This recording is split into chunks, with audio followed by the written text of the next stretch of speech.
How to set shipping rates on Etsy. Hi, welcome to Tech Tricks tutorial. Today we're going to show you how to set shipping rates on Etsy. So this is a step-by-step beginner guide for everyone to follow easily. If you find this tutorial helpful, please don't forget to hit the like and subscribe button.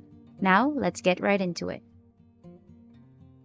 So first thing that you need to do is you just need to open your browser and sign in to your Etsy account.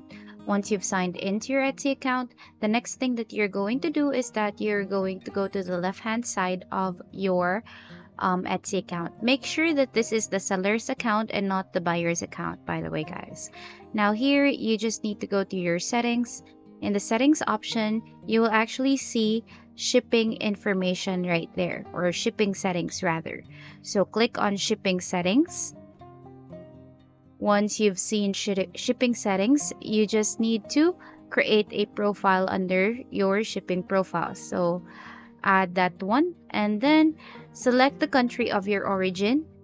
Then input your postcode or postal code. Next is input the processing time. And then after, you can actually see here that we only have standard shipping. So there, you just need to input the delivery time from Philippines or other shipping services, something like that.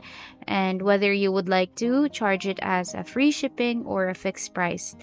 Next, you just need to input the amount and whether if there's an additional item you want to tap up the amount that you will be charging for delivery. Now, everywhere else, you could also like input the necessary details right there. So if you want to do a shipping upgrade, you can just click on the plus icon right there. And then it will show you this page. So you just need to input all the necessary information under your shipping upgrade, which we will not be doing, and input your profile name. All right, so once your profile has been created, you can actually edit that one by clicking on the pencil button if you would like to do so. So here we also have our US free shipping option as well. So you just need to scan through this one. And then we also have our shipping upgrades in this section. So if you want to enable it, click on enable. And if you want to disable that one, click on disable. So that's about it for today's video, guys. I hope that you find this video helpful and thank you so much for watching.